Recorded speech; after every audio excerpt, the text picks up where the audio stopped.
Bismillahirrahmanirrahim. Assalamualaikum warahmatullahi wabarakatuh. Halo teman-teman, perkenalkan saya Siti Sarah dan rekan saya Akbar Ferdian. Kali ini kami akan menjelaskan hasil kerja kami, yaitu mengenai pengembangan sistem informasi desa berbasis website yang kami beri nama Desdigi atau Desa Digital untuk memenuhi UAS mata kuliah Manajemen Proyek Perangkat Lunak. Oke, langsung saja kita memasuki materinya. Yang pertama ada pendahuluan, di dalamnya ada latar belakang, masalah, dan tujuan. Latar belakang dari proyek perangkat lunak ini adalah kita menciptakan desa digital untuk menjadi solusi inovatif untuk membangun desa maju di Kabupaten Sukabumi. Perangkat lunak ini mengoptimalkan pengelolaan desa, meningkatkan transparansi keuangan, dan mendorong partisipasi masyarakat untuk membangun desa yang inklusif, sejahtera, dan berkelanjutan. Lalu yang kedua ada masalah atau tantangan apa yang dihadapi oleh masyarakat desa sehingga kami membuat solusi ini. Yang pertama ada keterbatasan akses teknologi, lalu kesadaran dan penerimaan masyarakat yang kurang. Yang ketiga, keamanan informasi yang belum mumpuni. Yang keempat, kesiapan sumber daya manusia lokal. Dan yang kelima, keuangan tidak transparan. Lalu tujuan dari proyek perangkat lunak ini adalah menciptakan solusi teknologi informasi yang efektif dan berkelanjutan untuk meningkatkan kualitas layanan pedesaan. Selanjutnya akan disampaikan oleh rekan saya. Assalamualaikum warahmatullahi wabarakatuh. Perkenalkan, saya Muhammad Akbar Ferdian dari kelas 5B Prodi Teknik Informatika Universitas Muhammadiyah Sukabumi. Nah, di sini saya akan melanjutkan pembahasan tentang perencanaan desa digital. Nah, ini yang kedua itu ada hasil dan pembahasan. Nah, metodologi pengembangan desa digital dengan metode Agile. Nah, satu itu yang pertama penetapan tujuan dan pembuatan produk backlog. Nah, tujuannya itu mengidentifikasi kebutuhan dan menyusun daftar fitur. Yang kedua perencanaan dan pengembangan sprint. Nah, memilih fitur, menentukan timeline, dan mengembangkan secara iteratif. Nah, yang ketiga pengujian dan demo. Melakukan pengujian demo dan retrospektif untuk meningkatkan kinerja. Dan yang terakhir, yang keempat, iterasi dan peluncuran peluncuran. Nah, ini untuk mengembangkan fitur baru, meluncurkan aplikasi, dan memeliharanya. Nah, yang kedua, ada arsitektur pengembangan desa digital. Nah, yang bertujuan untuk berfokus pengalaman pengguna yang mudah dan responsif, skalabilitas dan ketahanan untuk pertumbuhan. Yang ketiga, keamanan data dan manajemen identitas. Yang terakhir, integrasi dengan sistem eksternal. Nah, adapun komponen utamanya adalah front end, back end, database, API, keamanan, manajemen identitas, dan yang terakhir adalah pemantauan dan pelaporan. Yang dimana front end itu antarmuka pengguna yang intuitif untuk mengaksesnya dengan mudah. Yang kedua, arsitektur microservice dengan logika bisnis dan penyimpanan data.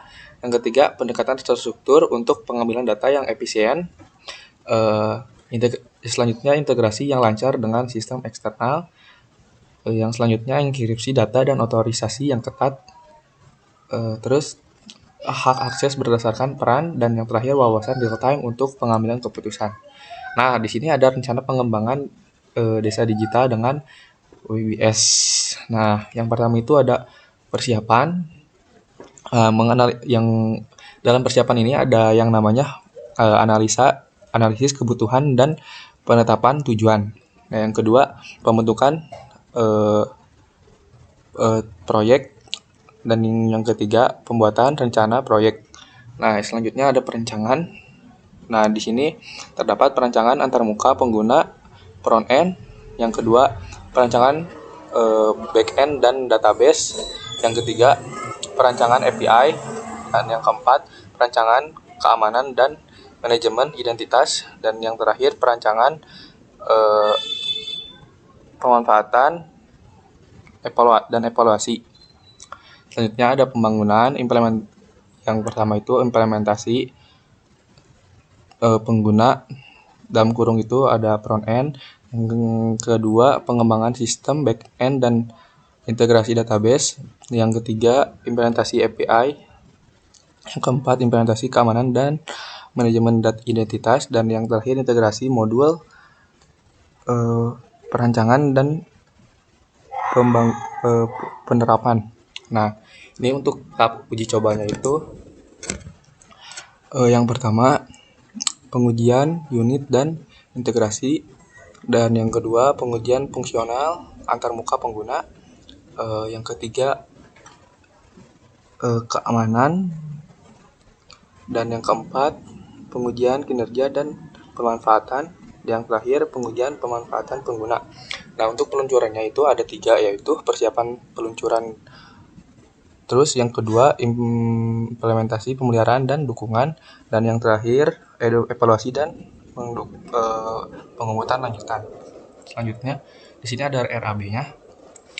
Untuk RAB mungkin tertera ya, di sini tidak tidak usah dijelaskan, dan kita langsung saja ke slide selanjutnya.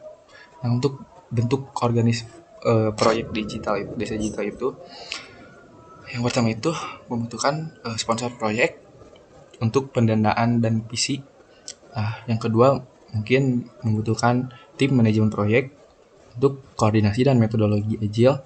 Dan yang ketiga membutuhkan tim pengembangan untuk front end, back end, database, API, dan QI. Dan yang ketiga membutuhkan tim keamanan untuk keamanan data dan manajemen identitas. Dan yang kelima membutuhkan tim pemantauan dan pelaporan untuk menjaga wawasan dan analisis data. Dan yang keenam membutuhkan tim pengujian dan kualitas. Dan yang ketujuh membutuhkan tim pelatihan dan dukungan untuk melatih dan mensupport. Dan yang terakhir membutuhkan tim administratif untuk membutuhkan anggaran. Selanjutnya ada rencana pengendalian kualitas desa digital. Nah, yang pertama itu definisi kualitas, menetapkan standar kualitas untuk semua aspek. Yang kedua perencanaan pengujian, menyusun rencana pengujian komprehensif. Yang ketiga verifikasi persyaratan pengguna. Ini melibatkan pemangku kepentingan sejak awal. Nah, yang keempat penerapan metodologi agile. Nah, untuk mengakomodasi perubahan dan umpan balik. Nah, yang kelima keterlibatan pengguna akhir. Nah, untuk demonstrasi dan uji coba untuk umpan balik langsung. Yang ketujuh ada pengukuran kerja, itu memantau kemajuan dan kualitas produk. Selanjutnya ada pemantauan berkala. Nah, ini untuk mengevaluasi status proyek dan standar pengembangan. Selanjutnya ada pengendalian perubahan untuk mengintegrasi dan pengujian perubahan. Nah, selanjutnya ada kontrol dokumentasi untuk sistem kontrol versi untuk dokumen proyek. Selanjutnya ada pengelolaan risiko. Nah, selain itu strategi mitigasi untuk potensi masalah. Dan yang terakhir audit kualitas, evaluasi metode, dan deteksi potensi perbaikan. Nah, yang ketujuh ada skenario implementasi desa digital. Tujuannya untuk mengimplementasi lancar dan transisi yang mulus. Dan yang terakhir meminimalisir atau meminimalkan risiko atau dan memaksimalkan kepuasan stakeholder. Nah, ada juga ruang lingkup. Nah, ini membutuhkan persiapan, peluncuran, dan pasca peluncuran. Nah, tahapnya itu persiapan. Yang pertama persiapan, sosialisasi, migrasi data, konfigurasi, dan testing. Yang kedua peluncuran sistem baru, monitoring, dan support. Dan yang terakhir pasca peluncuran itu mengadakan evaluasi, perbaikan, dan pengembangan.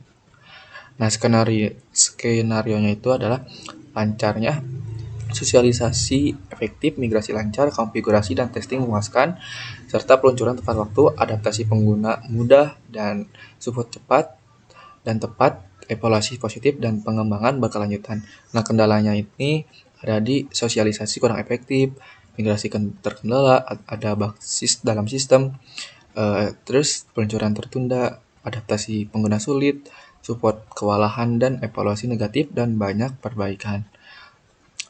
Selanjutnya ada mitigasi risiko.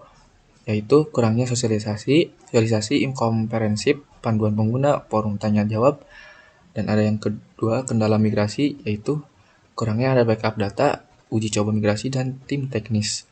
Dan yang terakhir, bug dalam sistem, yaitu testing menyeluruh, tim siap untuk perbaikan. Mungkin cukup sekian dari saya, mohon maaf apabila ada kesalahan kata. Wabillahi taufiq wal hidayah. Assalamualaikum warahmatullahi wabarakatuh. Oke, kemudian di sini ada prototype atau desain mockup dari sistem kami, yaitu DesDG. Halaman pertama adalah home atau landing page.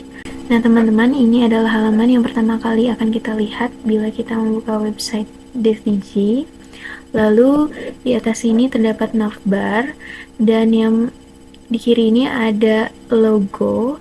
Lalu ada pilihan menu, yaitu home, profil desa, peta, berita, pengaduan, FAQ, dan pilihan login atau sign up. Lalu di sini ada welcome page yang berisi tampilan menarik dan informatif tentang desa digital. Lalu di sini ada deskripsi singkat mengenai website ini, dan kita bisa sign up di welcome page ini.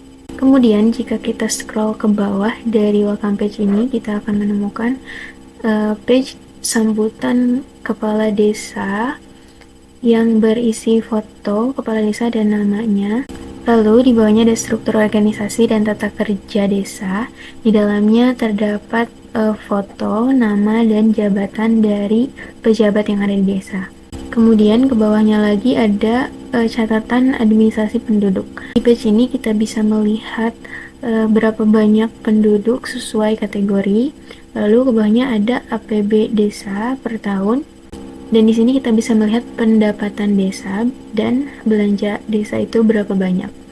Lalu kita bisa melihat datanya lebih lengkap dengan mengklik tulisan ini. Kemudian di bawah sini ada footer yang berisi informasi kontak dari desa tersebut dan tautan ke sosial media desa digital. Lalu di bawahnya ada hak cipta dan informasi dari desa digital. Kemudian kita beralih ke halaman profil desa. Di atas ini masih sama, masih terdapat navbar, dan ke bawah sini kita bisa melihat informasi tentang desa, yaitu logo desa dan nama desa dan kabupaten desa tersebut. Kemudian di kanan sini terdapat visi misi dari desa tersebut. Lalu jika kita scroll ke bawah, kita akan menemukan bagan desa atau bagan struktur desa. Di dalamnya ada dua bagan. Yang pertama ada struktur organisasi pemerintahan desa, dan yang kedua ada struktur organisasi badan permusyawaratan desa. Kemudian ke bawahnya kita akan melihat sejarah desa. Di deskripsi ini ada cerita singkat tentang asal mula desa dan peristiwa penting dalam sejarah desa. Dan di bawah sini tentu saja ada footer. Next, kita ke halaman peta desa.